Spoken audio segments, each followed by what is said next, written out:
Bismillah.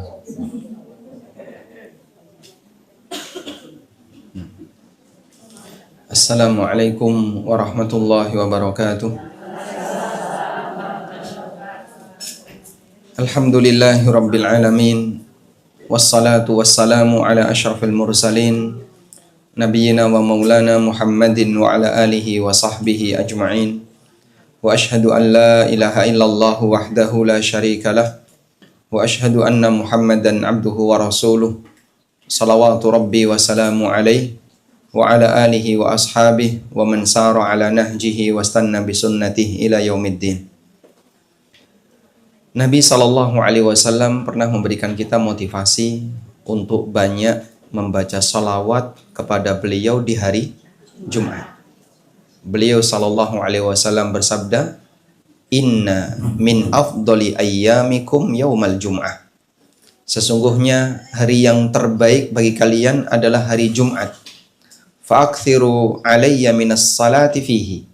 Karena itu perbanyaklah membaca salawat untukku di hari Jumat. Kenapa di hari Jumat kita dianjurkan memperbanyak salawat? Karena hari Jumat itu sebutannya Sayyidul Ayyam. Sayyidul Ayyam. Sayyid itu artinya apa? Pemimpin. Sayyidul Ayyam berarti pemimpin semua hari.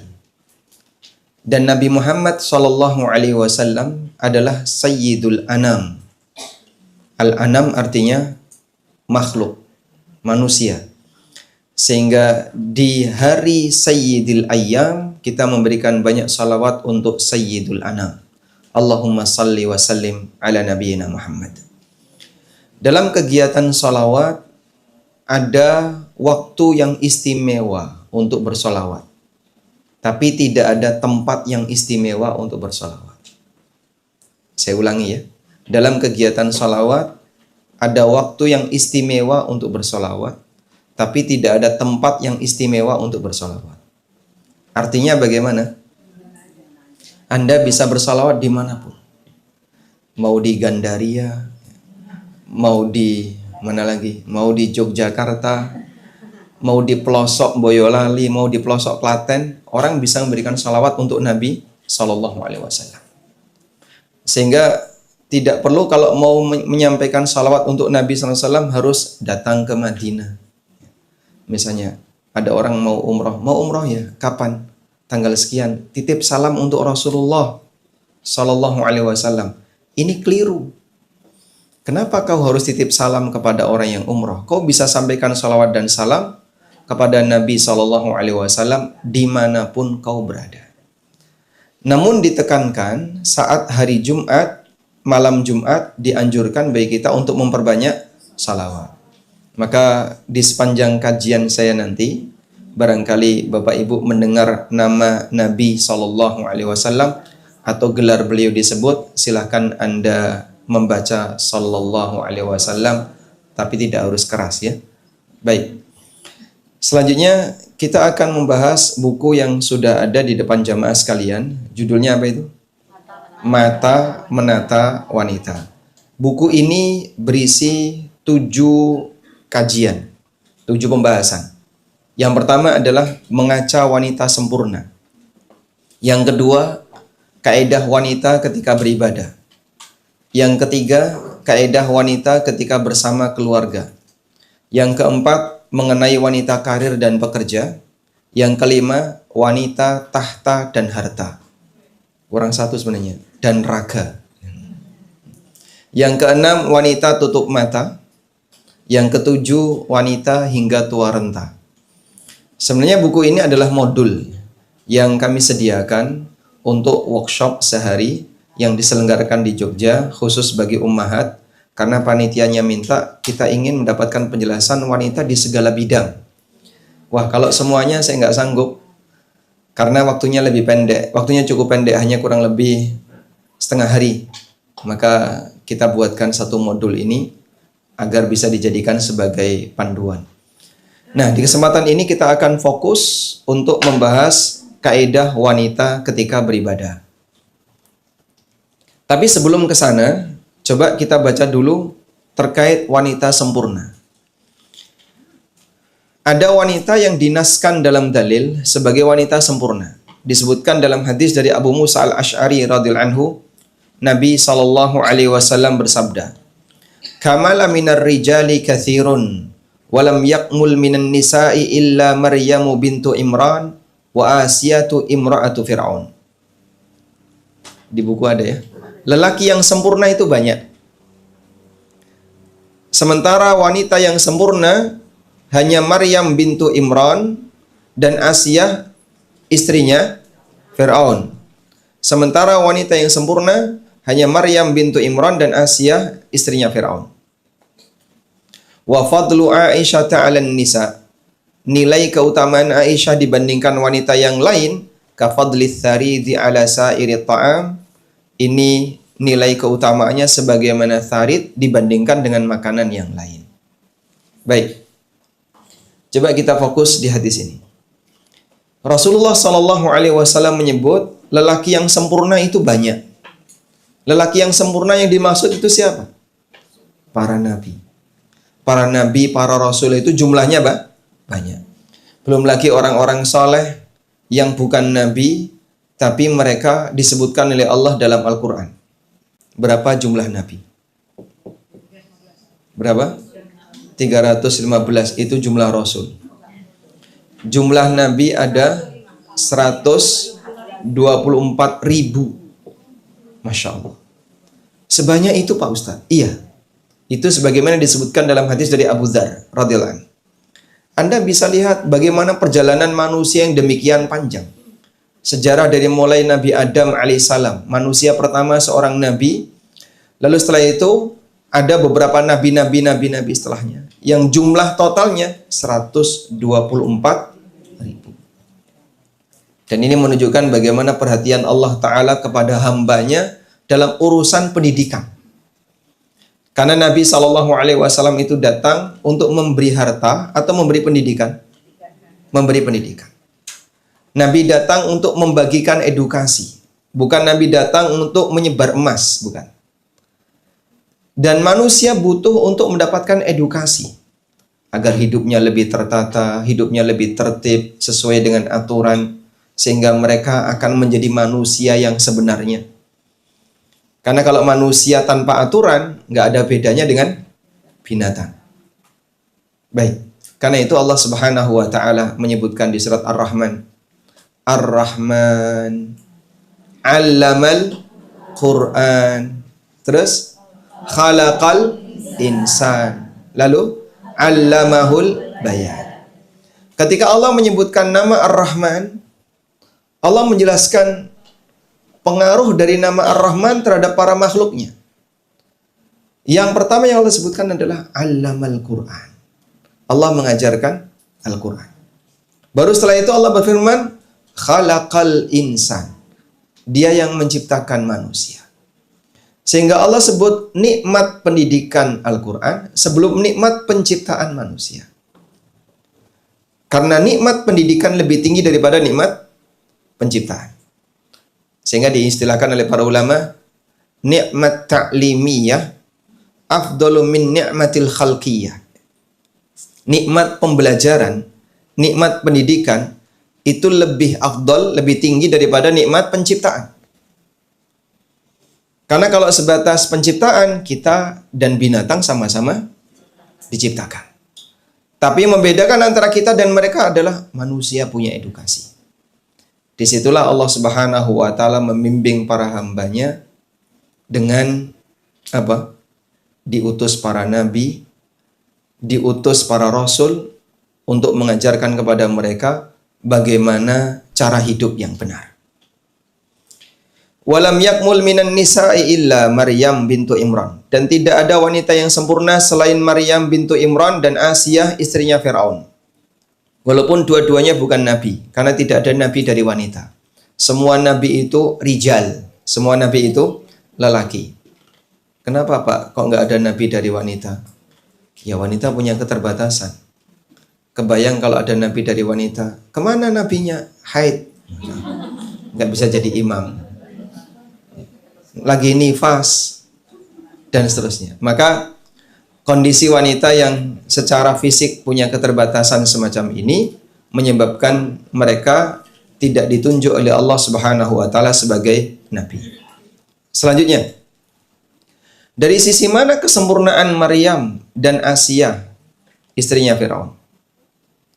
Maryam dan Asia punya kesamaan.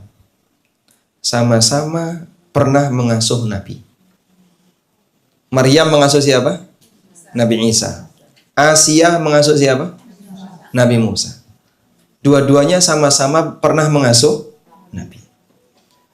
Dan mereka menghadapi ujian yang luar biasa.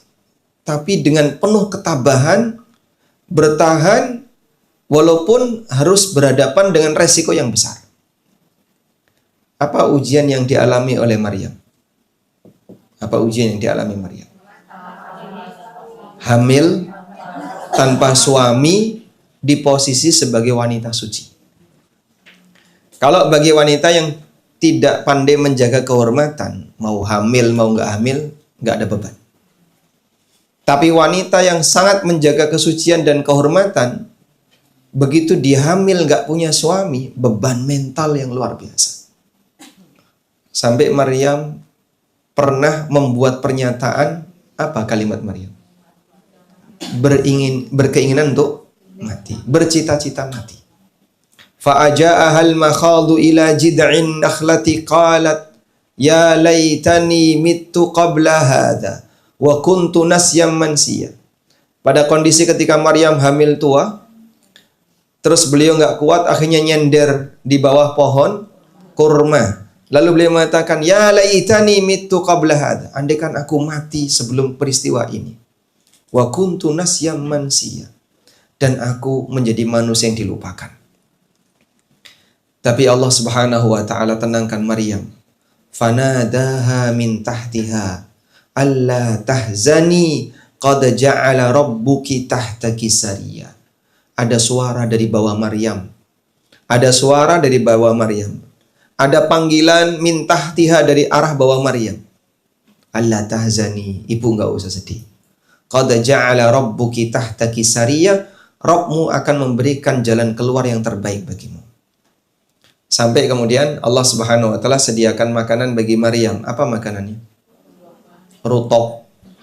Ya. Wa huzzi bi jid'in nakhlati tusaqitu 'alaiki rutaban janiyah. Coba kamu goyangkan pohon kurma ini. Akan berjatuhan rutaban janiyah, rutab-rutab yang matang. Rutab itu apa? Kurma muda. Inilah konsumsi yang disediakan oleh Allah, nutrisi yang disediakan oleh Allah untuk Maryam. Makanya barangkali kalau mau ditiru silahkan ya. Jika putri-putri ibu sedang hamil, nutrisi apa kira-kira yang terbaik? Mungkin bisa dikasih rutab kalau sudah hamil tua. Dan ini bagian dari karomahnya Maryam.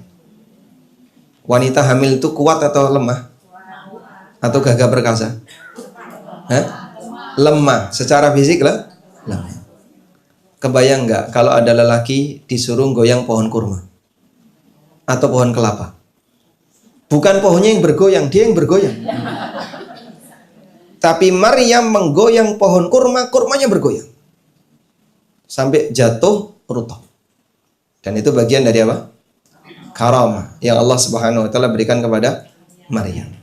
Maka ada di antara hamba Allah Subhanahu wa taala yang bukan nabi, mereka tidak diberi mukjizat, tapi mereka punya karamah. Baik.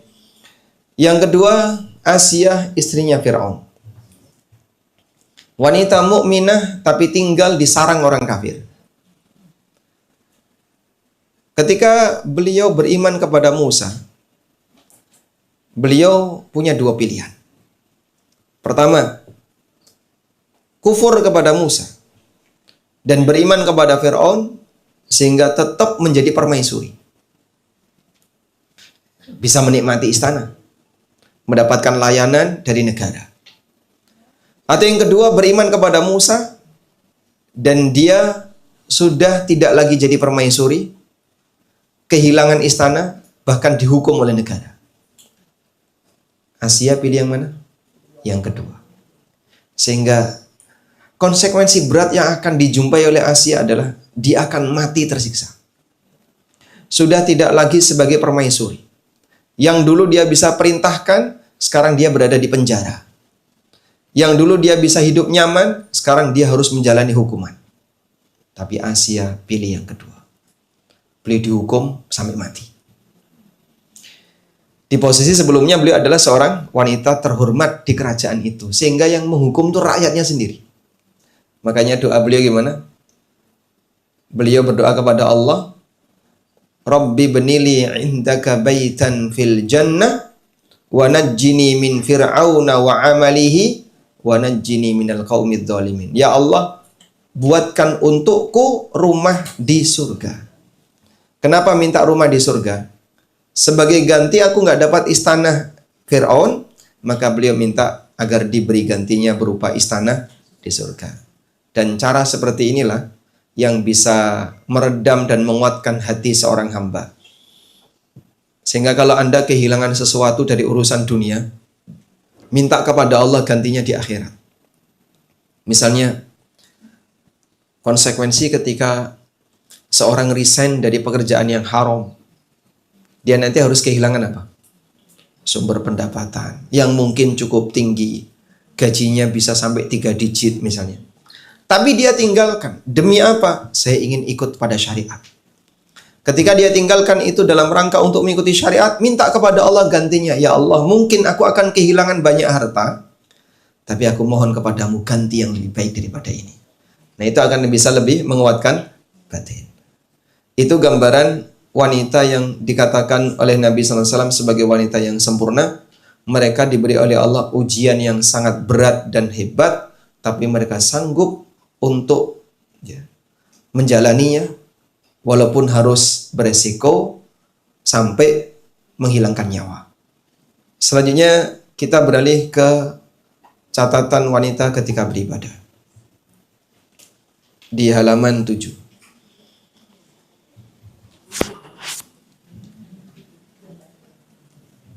Baik. Ada beberapa catatan tentang wanita terkait ibadah wanita. Yang pertama, wanita dapat perintah ibadah sebagaimana lelaki. Karena jin dan manusia mendapatkan perintah untuk beribadah kepada Allah. Apa dalilnya? Wa ma khalaqtul jinna wal insa illa liya'budun. Tidaklah aku ciptakan jin dan manusia kecuali agar mereka beribadah kepadaku. Apa sih makna dari ibadah? Inti dari ibadah itu apa? Di halaman berikutnya. Inti dari ibadah adalah menjalankan perintah, menjauhi larangan. Maka saat malaikat sujud kepada Adam, hakikatnya malaikat beribadah kepada siapa? Saat malaikat sujud kepada Adam, hakikatnya beribadah kepada? Kenapa kepada Allah? Karena yang merintahkan Allah. Sehingga inti dari ibadah menjalankan perintah, menjauhi larangan. Oleh karena itu, ibadah ada dua. Satu, ibadah ritual. Yang kedua, ibadah taat aturan. Saya ulangi ya. Ibadah ada dua. Yang pertama apa? Menjalankan ritual seperti sholat, puasa, zikir, baca Quran, qiyamul lail. Yang kedua, mentaati aturan. Menurut Anda dari dua jenis ibadah ini mana yang lebih berat? Yang mana? Kenapa? Karena terbukti banyak yang melanggar. Terbukti banyak yang gagal. Sehingga disuruh meninggalkan riba berat. Walaupun orangnya rajin ibadah. Disuruh meninggalkan yang haram berat. Walaupun orangnya rajin umroh. Disuruh untuk meninggalkan korupsi berat. Walaupun dia berhaji. Bahkan korupsi haji. Ada orang yang bertanya, kok bisa ya Pak Ustadz? Dia kan rajin sholat. Bahkan dia kiai atau apapun namanya, tokoh agama. Tapi kok koruptor itu kok bisa? Tapi gagal ibadah taat aturan. Maka ibadah taat aturan ini lebih berat daripada ibadah ritual. Banyak orang yang kadang komentar, kajian, kajian. Di mana-mana kajian. Coba kau lihat. Orang yang buat kajian-kajian itu, mereka sedang mempelajari aturan untuk dalam kehidupan nyata. Sehingga mereka sedang melaksanakan ibadah yang kau nggak sanggup melakukannya. Kan banyak orang kalau cuman rajin ibadah, tapi di saat yang sama dia nggak taat aturan. Ketemu nggak orang yang rajin qiyamul lail, rajin puasa, rajin sholat, tapi nggak pakai jilbab? Ada? Itu contohnya apa? Ibadah ritual tapi gagal taat aturan. Maka kalau ada ibu-ibu misalnya berangkat umroh sendiri tanpa mahram, itu sedang menjalankan ibadah ritual tapi melanggar, betul? Diterima nggak kayak gini? Hah?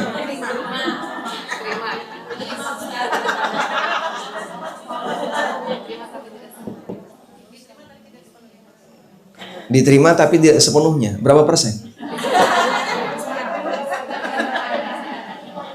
Atau mungkin dia iktikaf sampai keluar kota padahal suami tidak mengizinkan. Itu namanya apa? Ibadah ritual tapi tidak taat. Mohon disadari. Mungkin ditulis ya di tambahan buku. Ibadah ritual menjadi dianulir, ibadah ritual dianulir jika pelakunya tidak taat aturan. Ibadah ritual dianulir, tidak diterima jika pelakunya tidak taat aturan. Apa dalilnya? Nabi SAW pernah menyebutkan tentang ibadah ritual tidak diterima jika pelakunya tidak taat aturan. Nabi SAW pernah menyebutkan orang yang berpuasa tapi tatkala puasa rajin maksiat. Beliau SAW bersabda, "Rubba sha'imin hadduhu min siyamihil ju' wal atas." Banyak orang yang puasa yang dia dapatkan hanya lapar dan haus. Yang dia dapatkan hanya lapar dan haus itu dapat apa berarti? Gak ada pahalanya. Duh, kemana pahalanya? Hilang. Apa sebabnya? Sebab dia gak taat aturan. Dan ini banyak. Beliau juga SAW juga pernah mengatakan, "Man lam yada' qaulaz zur wal amala bihi." Siapa yang tidak bisa meninggalkan ucapan dusta dan amalan maksiat, fala hajata lillah min ayyata ta'amahu wa syarabah. Allah enggak butuh puasanya. Maka berpuasa tapi maksiat rano gunani.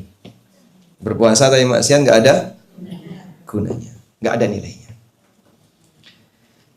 Yang kedua, Nabi SAW juga pernah bercerita tentang orang yang dia berangkat haji tapi pakai harta yang haram dengan cara yang terlarang, dengan cara menyelundupkan, pakai visa-visa yang terlarang.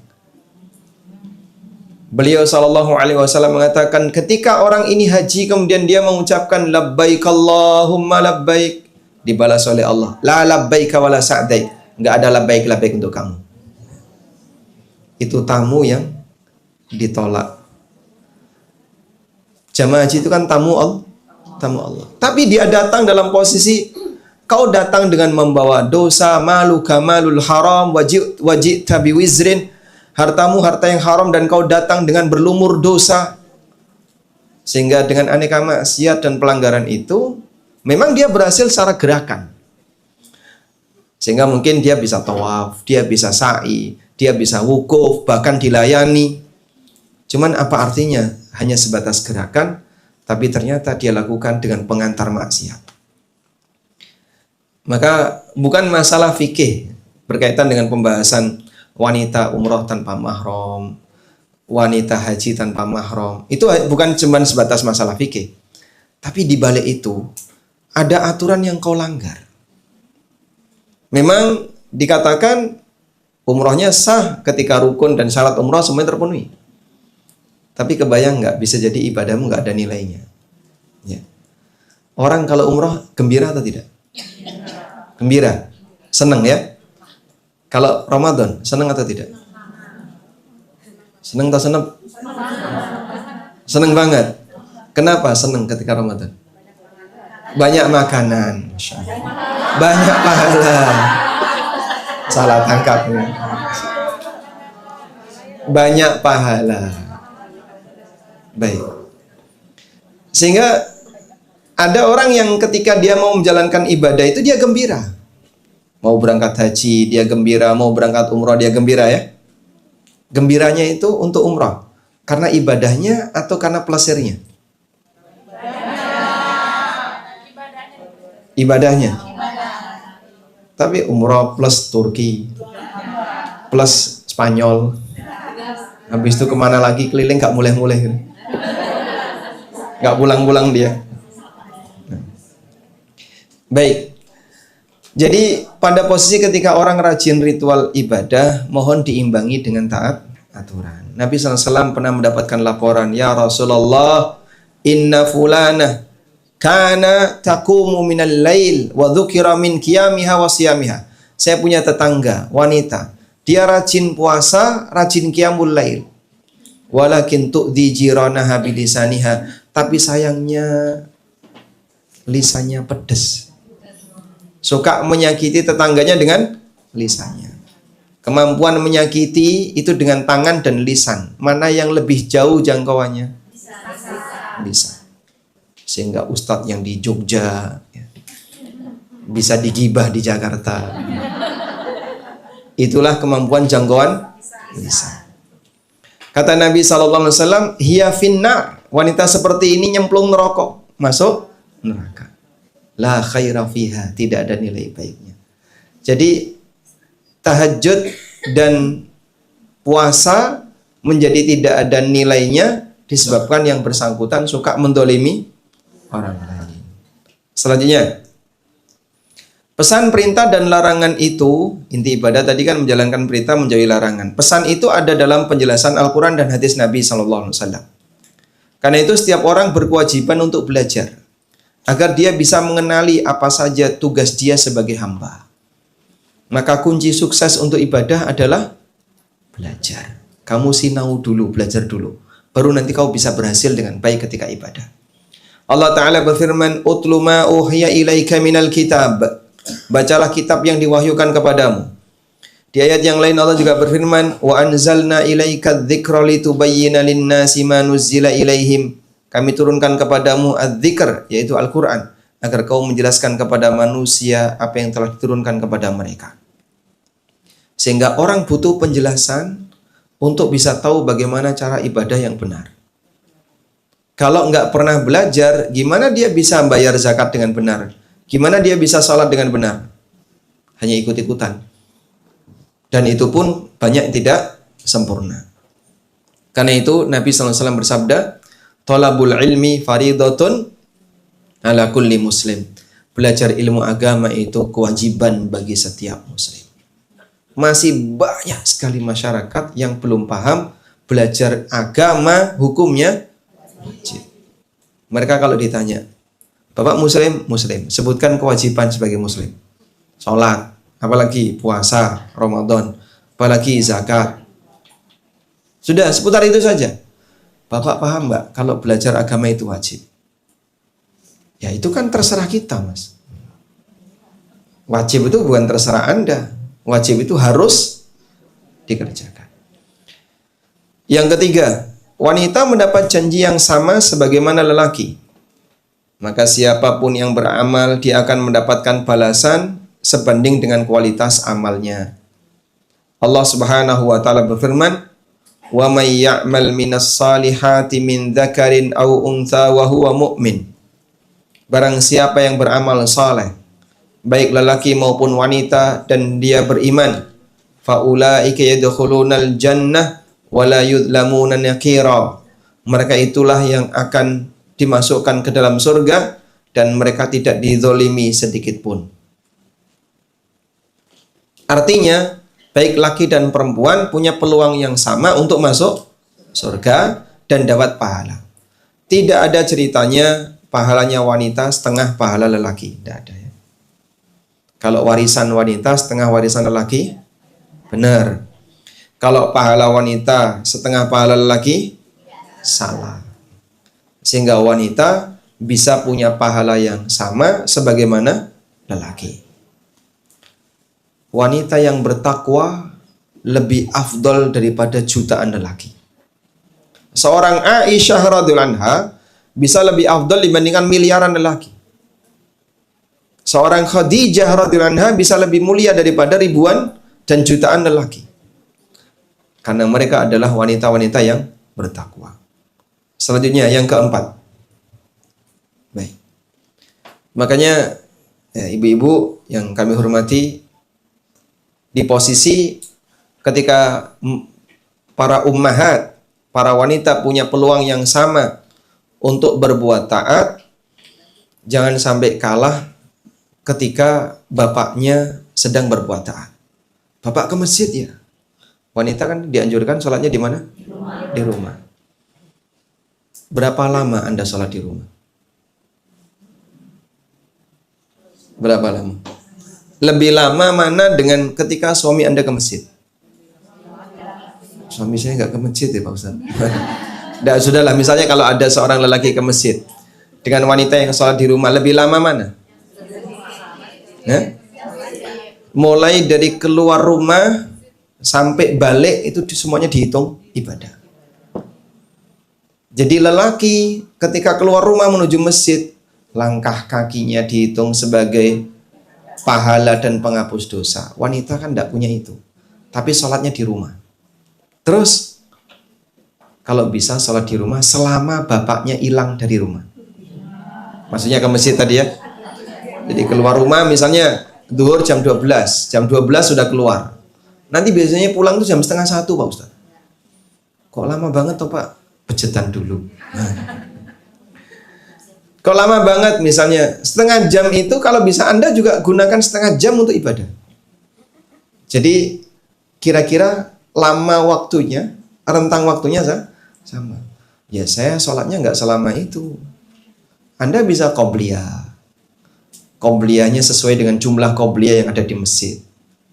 Lalu setelah itu sholat wajib dengan durasi yang cukup lama. Kemudian dzikir, ba'diyah, sehingga waktu jalan kaki lelaki berangkat pulang ke masjid kita pakai untuk dzikir dan sholat sunnah ketika di rumah. Baik. Yang keempat, keterbatasan wanita dibanding lelaki ketika di dunia menyebabkan kuantitas, garis bawahi ya, kuantitas ibadah mereka tidak lebih banyak dibandingkan lelaki. Sehingga ibadah wanita itu kurang karena mengalami haid dan nifas. Nabi SAW pernah mengatakan, "Ma ra'aitu min naqisati aqlin wa dinin aghlaba lidhi lubbin minkun." Belum pernah aku melihat ada kaum yang kurang akal dan agamanya namun mampu mengalahkan lelaki yang berakal. Sehingga ada lelaki bahkan dia punya jabatan orang dalam, Masya Allah. Orang dalam maksudnya adalah konco wingking ya, istrinya. Mungkin nggak kebijakan pejabat, mungkin, sangat mungkin. Dan kadang Masya Allah yang lebih menakutkan lagi, ternyata itu dipengaruhi oleh makhluk yang secara akal kurang, tapi bisa mengendalikan lelaki yang cerdas. Lalu wanita bertanya, "Ya Rasulullah, apa yang dimaksud dengan akal wanita?" Adalah Allah tetapkan persaksian wanita itu setengahnya laki-laki. Sedangkan kurangnya agama, wanita itu tidak sholat dan tidak puasa. Ketika dari situlah mereka punya kurang dari sisi kuantitas agama. Tapi di sini ada satu nasihat. Coba lihat di halaman 11. Menyadari bahwasanya wanita memiliki kekurangan dari sisi kuantitas. Ada momentum di mana mereka tidak bisa sholat dan puasa.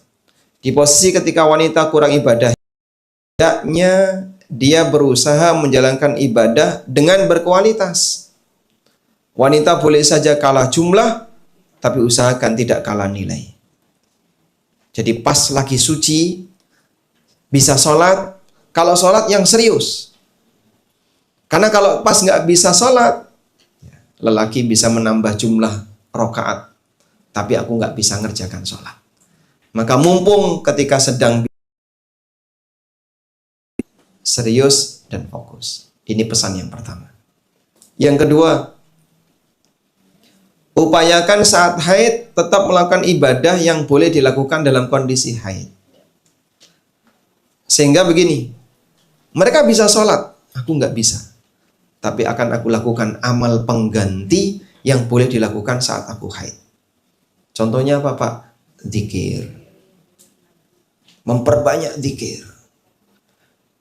Menurut pendapat yang lebih kuat, boleh baca Quran tanpa nyentuh mushaf. Misalnya pakai laptop dibuka, yang disentuh kan mouse-nya. Sehingga dengan tampilan Quran tidak disentuh sama sekali. Kalau pakai HP boleh nggak, Pak? Ya, nyentuh HP seperti ini sama dengan nyentuh mushaf atau tidak? Tidak. Misalnya di sini ada mushaf ya. Kalau saya menyentuh seperti ini, maka yang saya sentuh HP. Tapi ditiup nggak bisa ya, Pak?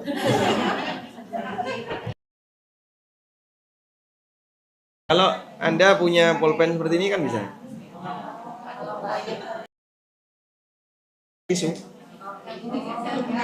Nah, kalau misalnya nggak bisa ya berarti minta tolong suaminya untuk bukain HP. Bang, tunggu sini ya, aku tak baca Quran. Ganti. Ganti lagi. Suaminya ke masjid. Boleh nggak pakai sarung tangan? Nggak boleh. Karena kalau Anda pakai sarung tangan, statusnya sama seperti menyentuh langsung. Anda pakai sarung tangan, salaman dengan lelaki yang bukan mahram, boleh nggak? Boleh nggak? Nggak boleh. Tapi kalau saya membawa pensil seperti ini, terus saya serahkan kepada seorang wanita, diterima dari ujung ke ujung, sentuhan nggak ini? Bisa dipahami ya? Maka hanya sebatas sarung tangan, tidak boleh dipakai untuk menyentuh mushaf. Udah? Nah, cuman nggak usah khawatir ya. Wanita masih punya kesempatan untuk beribadah ketika haid. Maka haid bukan waktunya untuk membiarkan diri Anda bermalas-malasan, jadi kaum rebahan, cuman scroll-scroll nggak ada arti. Kau bisa lakukan apa? Aku bisa berzikir, bersolawat, mendengarkan kajian, dengerin murotal, baca buku-buku yang bermanfaat. Sehingga tetap bisa menggunakan waktu haid untuk hal yang bermanfaat, walaupun tidak bisa sholat, tidak bisa puasa. Maka di sini saya kasih penekanan, ibadah ketika haid. Islam tidak melarang umatnya untuk beribadah, selama tidak melanggar aturan. Karena setiap manusia dituntut untuk menjalankan ibadah selama hayat masih di kandung badan.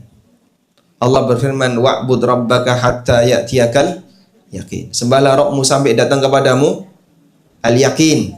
Apa makna al-yakin? Kematian. Beribadahlah kamu sampai datang kepadamu kematian. Termasuk wanita haid. Sehingga wanita haid tidak dilarang ibadah. Wanita haid hanya dilarang melakukan sebagian ibadah. Saya ulangi. Wanita haid tidak dilarang ibadah, hanya dilarang melakukan sebagian ibadah. Jadi ada nggak Pak ibadah yang boleh dilakukan wanita haid? Banyak sekali. Nah, maka di sini yang saya sebutkan hanya ibadah yang dilarang untuk wanita haid. Pertama, sholat. Kedua, puasa. Ketiga, tawaf. Tawaf di Ka'bah. Berarti kalau lagi umroh, haid boleh nggak? Ya, wanita haid boleh umroh nggak? Boleh. Yang nggak boleh? Apa bedanya tawaf dan umroh?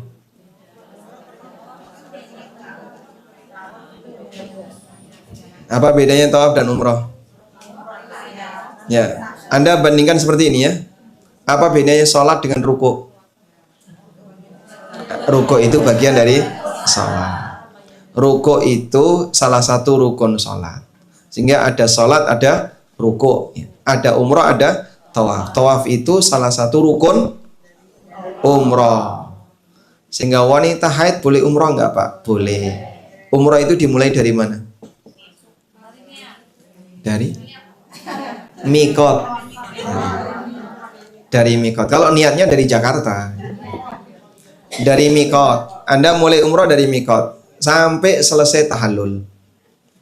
Sehingga boleh nggak wanita haid di mikot terus berniat umroh? Boleh. Terus nanti sampai di Mekah dia nunggu di hotel sampai suci. Setelah suci baru tawaf. Habis tawaf sa'i tahallul. Sehingga nggak perlu sedih. Wah, pas umroh haid. Ya gimana lagi? Itu kodrat yang tidak bisa dihindari. Dan haid kan terkadang tidak diundang datang. Walaupun sudah punya kebiasaan, gara-gara saking senengnya geser itu kebiasaan. Sehingga mau umroh seneng sekali. Biasanya haidnya awal bulan, umrohnya itu tengah bulan. Kok nggak haid-haidnya? Sampai dia lari-lari. Kok darahnya nggak keluar-keluar? Ya percuma saja. Mungkin karena kegembiraan kamu sehingga membuat ritme haidmu geser. Begitu pas sampai Madinah haid. Masya Allah. Inna lillahi wa inna ilaihi raji'un. Selanjutnya menyentuh mushaf. Menyentuh mushaf bagi orang yang berhadas, terutama hadas besar, dilarang. Dan Nabi SAW pernah mengatakan, wala tamassul Qur'ana illa wa anta tahir. Janganlah kamu menyentuh Al-Quran kecuali dalam posisi suci. Berikutnya iktikaf. Wanita haid tidak boleh iktikaf. Tapi kalau cuma lewat di masjid boleh. Pertanyaannya, kalau hadir di kajian boleh nggak Pak Ustaz? Ada dua pendapat ulama. Jumhur melarang. Jadi ada 3 kegiatan di masjid. 1 hanya lewat, ini boleh.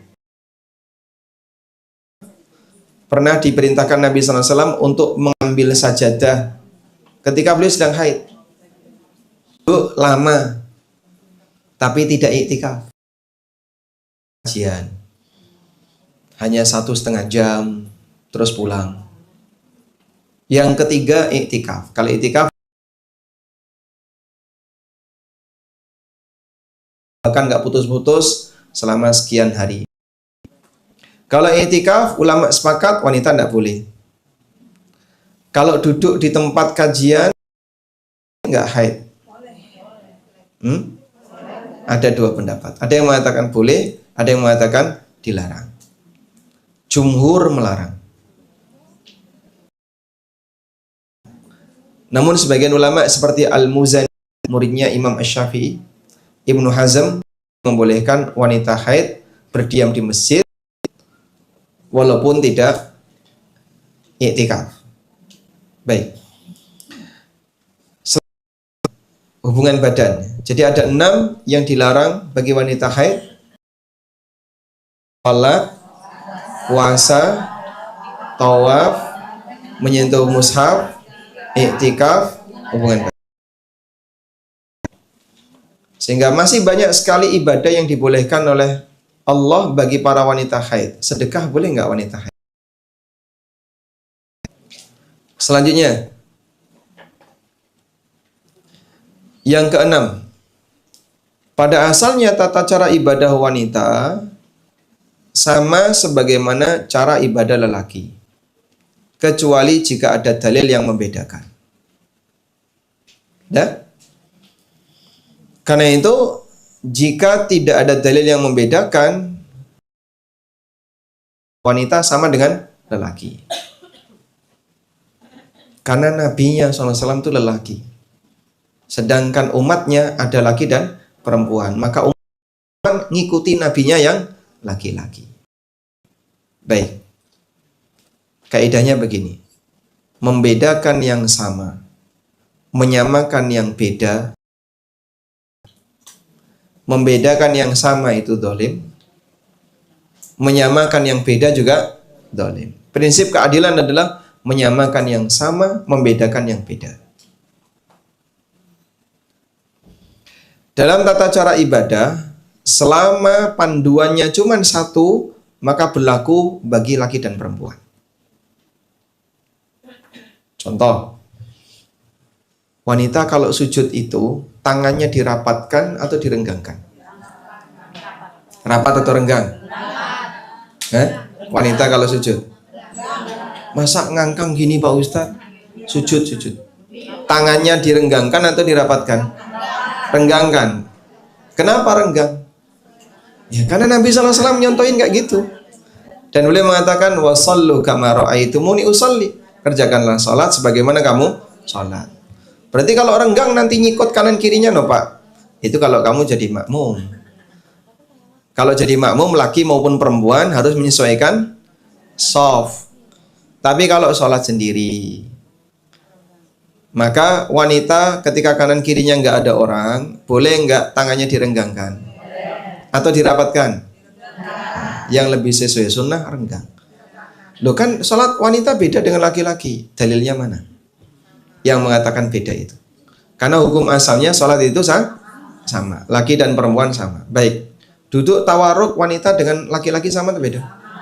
Duduk bersilanya sama. Nabi SAW kalau sholat sambil duduk, beliau bersila. Karena Nabi SAW yusalli mutarabbi'a. Nabi SAW sholat duduk itu sambil mutarabbi. Duduk mutarabbi itu bersila. Berarti kalau ibu-ibu sholat duduk Pak, misalnya karena sakit, jika tidak pakai kursi, duduk di bawah, maka duduknya sambil bersila. Baik. Nabi SAW ngasih kaidah. Coba dilihat di halaman 19, hadis yang atas ya. Hadis atas. Nabi SAW mengatakan innaman nisa'u syaqaiqur rijal. Innaman, ketemu enggak? Innaman nisa'u, itu bacanya ni ya. Karena ya. Gimana? Innaman nisa'u syaqaiqur rijal. Ketemu? Harok kasro. Innaman nisa'u syaqaiqur rijal. Ya. Kalau bisa hafal ini ya.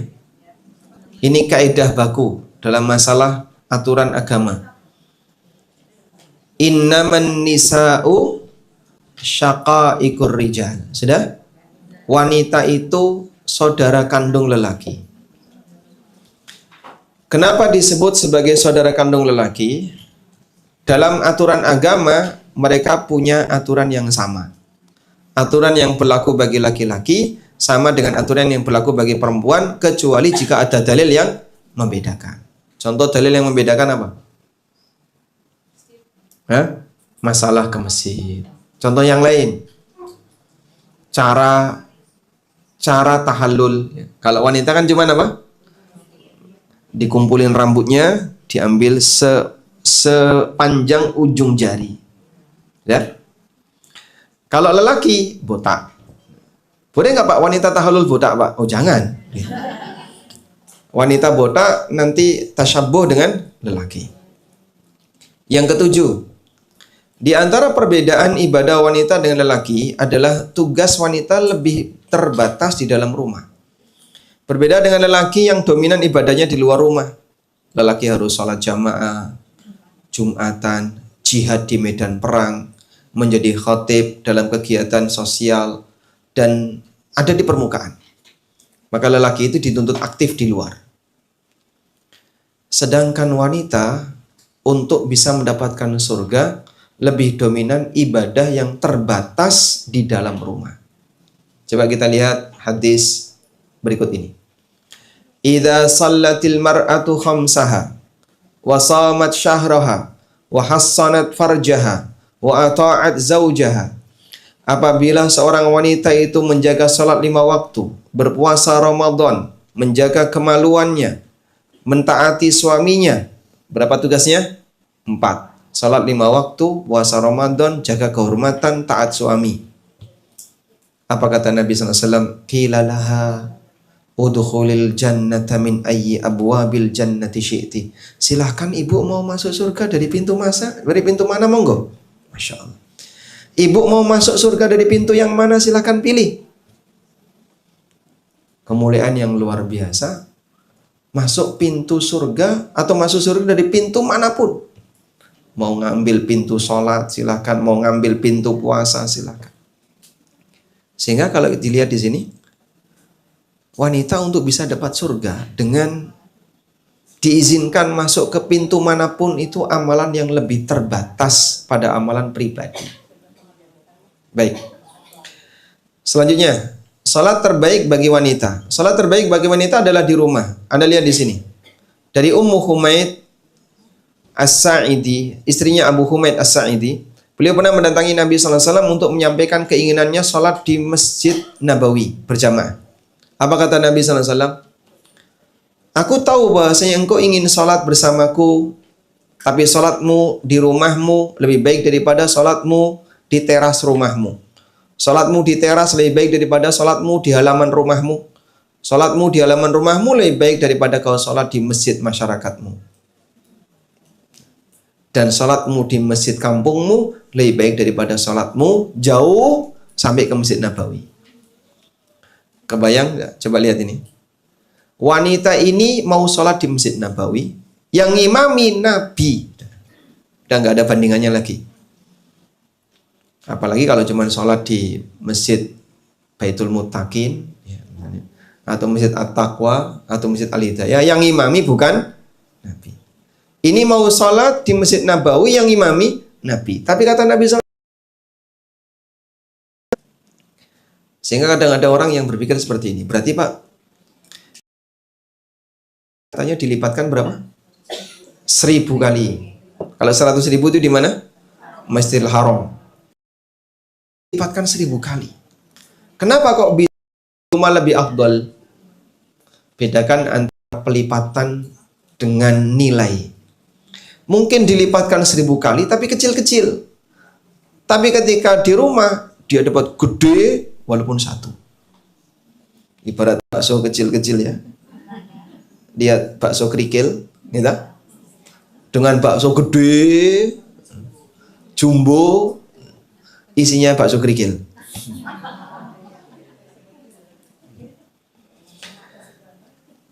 Jadi nggak perlu kemudian terus gimana katanya dapat pelipatan sekian-sekian. Kau dapat kualitas yang lebih. Banyak sekali ibu-ibu yang tanya, Ustadz kalau di Madinah itu sholat yang paling afdol di hotel atau di masjid? Bagi wanita. Berat rasanya untuk jawab hotel ya. Tapi seperti itu kaedahnya. Ya kalau bicara aturan, kamar hotel Anda lebih afdol. Tapi kalau bicara perasaan, kayaknya udah sampai sini ngapain cuman di hotel Pak? Kan udah sampai sini, itu perasaan yang bicara. Tapi kalau aturan yang bicara, secara aturan di sini lebih afdal. Wallahu a'lam. Baik, walaupun wanita bisa sholat jamaah di rumah ya. Misalnya dengan putrinya, dengan tetangganya yang dekat, sehingga tetap mendapatkan keutamaan 27 derajat. Seperti yang saya sebutkan di situ.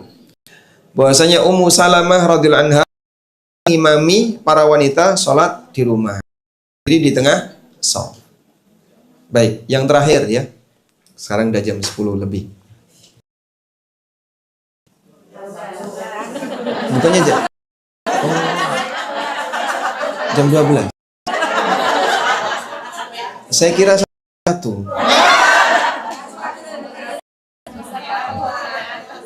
Jam 2. Saya harus Jumatan di Daan Mogot. Jauh nggak? Nggak sana.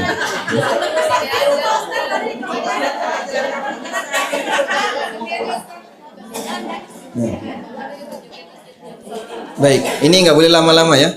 Jadi nanti mungkin tanya jawabnya biar nggak terpotong. Saya sampaikan yang terakhir tentang sholat wanita sambil ngomong anak. Prinsipnya begini, satu ya. Kalau wanita sholat sambil ngomong anak, satu, jika anaknya pakai diapers dan diapersnya di popoknya itu ada najis, maka tidak boleh digendong.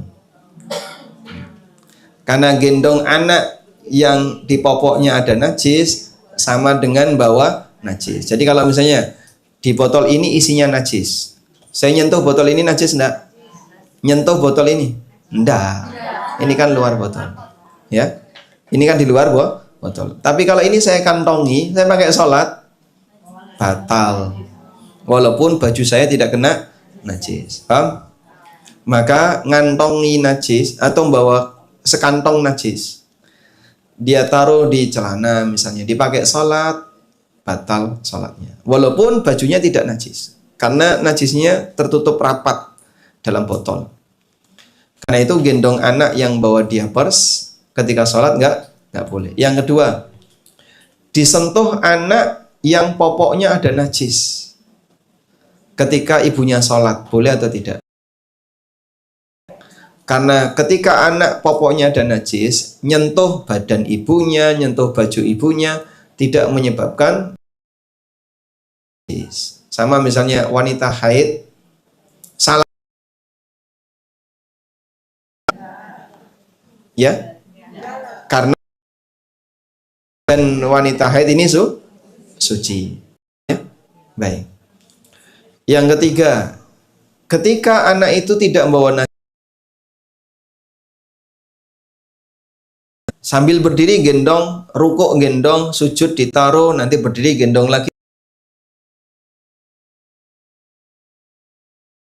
Sambil gendong Umamah, cucunya beliau Zainab. Zainab bintu Muhammad sallallahu alaihi wasallam.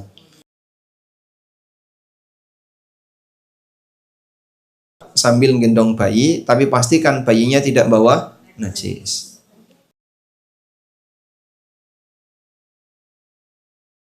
Fokus gara-gara ngeliatin bayi, boleh. Misalnya kontak, terus ibunya maju langsung narik tangannya, boleh misalnya. Terus digendong, tapi kan nggak ada najis, silakan. Kalau dia ada najis, nangis Pak, biarkan saja. Sehingga biar nangis, yang penting Anda tidak batal salatnya. Walhamdulillahirabbil alamin. Baik, mungkin itu yang bisa kita sampaikan. Semoga apa yang kita bahas ini Muhammadin wa ala alihi wa sahbihi. Alhamdulillah, jazakallahu khairan. Dilanjutkan dengan tanya izin Ustaz boleh? Untuk dari jamaah nanti setelah dijawab Ustaz mohon berdiri ada hadiahnya. Untuk pertanyaan pertama Pak Ustaz, tadi Pak Ustaz menjelaskan bahwa saat haid tidak boleh menyentuh Al-Quran dengan misalnya nih teman-teman anak saya yang salim, saya sering melapisi tangan saya, apakah wudhu saya batal Ustaz? Anaknya ini laki-laki? Laki-laki. Ya enggak boleh. Sehingga kalau mereka ngajak salaman, ya ini kan kayak anak saya, walaupun usianya seperti anak Anda, tapi mereka bukan mahram. Sehingga salaman boleh enggak? Enggak boleh. Sampaikan, kamu enggak boleh salaman dengan aku. Cukup isyarat saja. Atau isyarat seperti ini. Yang penting dipahami, kita saling menghormati, namun tidak boleh jabat tangan. Nah.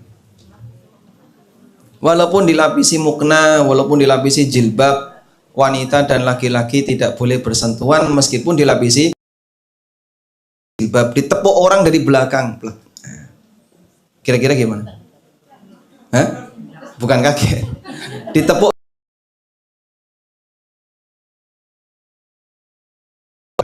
Kamu siapa? Kamu bukan mahram.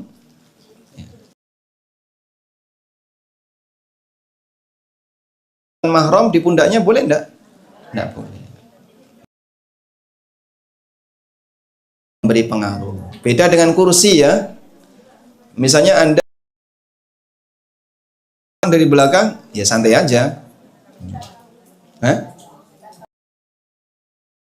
Bersentuhan kulit batal wudhu. Kalau ada pelapis nggak batal wudhu. Walaupun pendapat yang kuat bersentuhan lelaki dan perempuan bukan mahram tidak sampai membatalkan wudhu.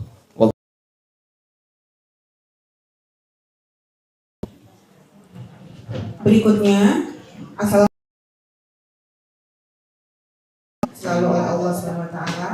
Izin bertanya, apakah wanita boleh itikaf di masjid walaupun suami sudah mengizinkan, dan apakah boleh kita menjadi panitia itikaf di masjid? Begitu Ustaz. Wanita boleh intikaf di masjid dengan syarat: satu, diizinkan suami; dua, tidak safar. Kalaupun safar harus ditemani mahram. Sehingga kalau sampai safar nggak ditemani mahram, ya ini tadi ibadah tapi melanggar aturan. Nah, dan pastikan dalam posisi aman, karena itikaf itu kan lama ya, bahkan mungkin kadang sambil tiduran. Sehingga kalau di masjid itu ada ruangan khusus ummahat pakai tabir, atau di ruang terpisah misalnya di atas, insya Allah lebih aman. Wallahu a'lam. Berikutnya, ini ada beberapa pertanyaan yang sama, saya jadikan satu. Apakah boleh wanita pergi umroh tanpa suami? Pergi umrohnya bersama teman-teman pengajian. Dan yang kedua, apakah boleh wanita minum obat penunda haid sebelum umroh atau haji? Begitu Ustaz. Wanita tidak bisa jadi mahram bagi wanita. Mahram itu harus lawan jenis. Loh, tapi kan saya bareng.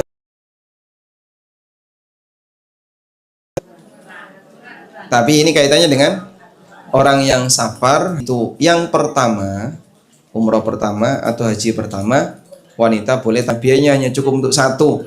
Kalau begitu tunda saja. Kalau bolehnya boleh. Ini fatwanya Atha bin Abi Rabah. Maka boleh wanita minum obat penunda, ada tapinya. Jika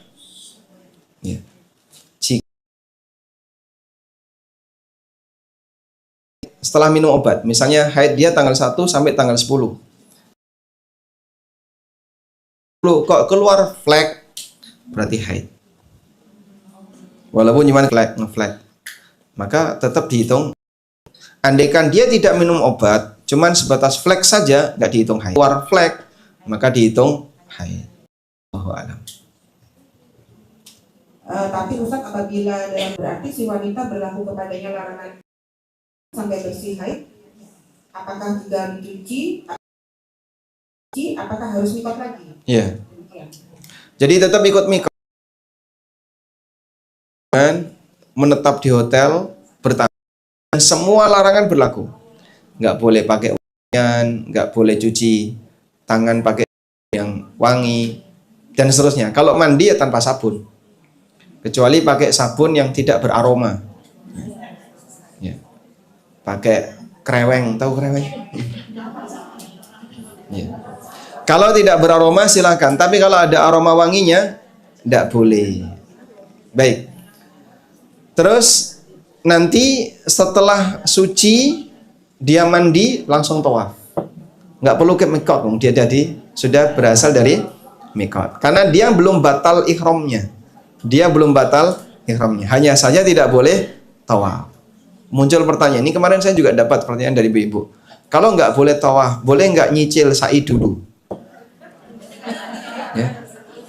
Yaitu sama dengan kau sujud sebelum ruku. Nyicil sa'i dulu, habis sa'i pulang. Terus nanti setelah suci tawaf pulang. Batal. Karena urutan tawaf sa'i itu harus tertib. Itu sama dengan ruku, i'tidal, sujud. Wallahu a'lam.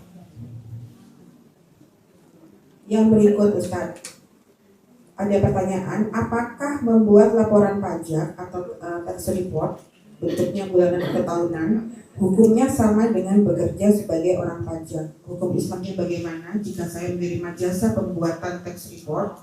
Tidak masalah, apalagi membantu untuk meringankan.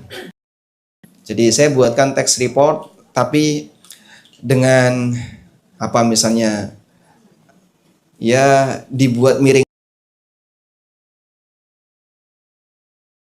Anda bukan menarik pajak, tapi Anda ditugaskan oleh pihak perusahaan yang ini merupakan kewajiban dari negara, sehingga posisi Anda hanya merapikan apa yang dimiliki oleh perusahaan untuk membuat laporan pajak.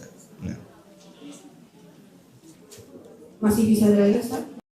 Jam berapa sekarang? Ini panitianya deg-degan misalnya. 1 jam sampai ke sana?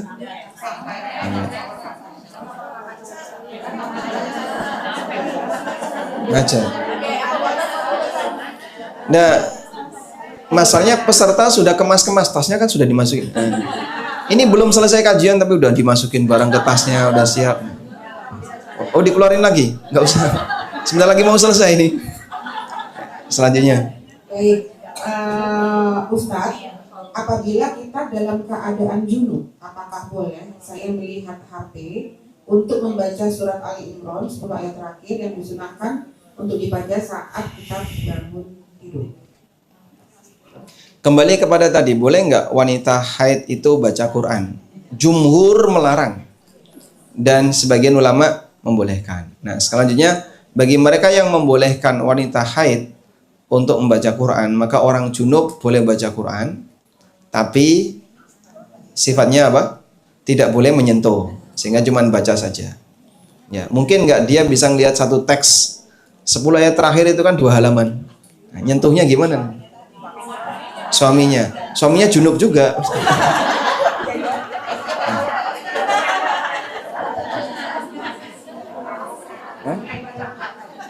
Gimana? Baca Quran ya. Berkali-kali nonton tentang bahwa kita bisa baca Quran ketika haid, tapi Qurannya ada terjemahannya. Ya. Saya pastikan berkali-kali. Ya, gimana kalau Quran ada terjemahan? Jadi gini, wanita haid boleh nyentuh kitab tafsir. Karena kitab tafsir itu bukan Quran. Buku mata menata wanita, ada Qurannya enggak? Ada. Tapi dia bukan Quran. Sehingga ini buku tafsir. Tapi dalam buku tafsir ini ada banyak teks Quran. Wanita haid boleh nyentuh buku tafsir. Nah, sekarang Quran terjemah itu kitab tafsir atau Quran? Lihat mana yang lebih dominan. Kalau lebih dominan Qurannya, maka dia dihukumi Quran. Tapi kalau lebih dominan selain Quran, maka dia dihukumi kitab tafsir. Ya. Ya begitu. Jadi hukumnya tergantung mana yang dominan. Wallahu a'lam. Ada yang bertanya, Ustadz, apakah boleh suntik botox untuk mengencangkan kulit? Ya.